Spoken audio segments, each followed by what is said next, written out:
Grenoble, toujours à la pointe de la technologie, et ce, même dans le milieu médical.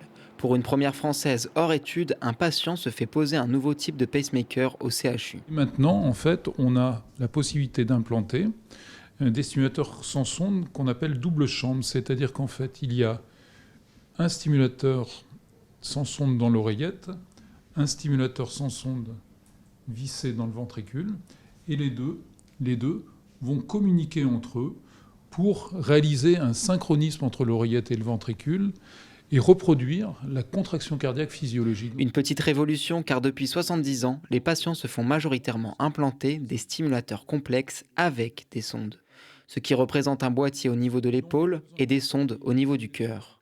Des dispositifs bien plus lourds et donc avec plus de risques de complications. Les maillons faibles de ce système, c'est les sondes, parce qu'elles peuvent se casser, elles peuvent s'infecter, et on peut penser qu'un patient relativement jeune va avoir un certain nombre de pacemakers dans sa vie, et que les sondes ne vont pas durer éternellement.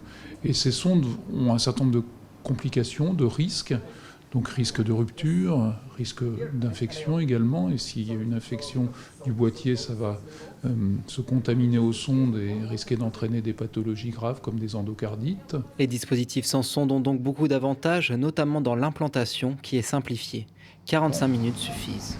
On va le ressertir au cathéter pour pouvoir l'amener dans le cœur, dans l'oreillette. Un cathéter est placé au niveau du pli de l'aine où se situe la veine fémorale. Le chirurgien fait remonter la capsule par cette veine jusqu'au cœur. On teste les constantes pour vérifier qu'il est en bonne position et qu'il fonctionne bien. Un seul problème persiste avec ce dispositif, sa longévité qui ne dépasse pas 10 à 15 ans. Pour des patients jeunes comme celui-ci, il faudra sûrement plusieurs remplacements. Un modèle 2.0 est déjà en développement. Il s'approcherait d'une mini-centrale se rechargeant avec les battements du cœur, avec une durée de vie presque infinie.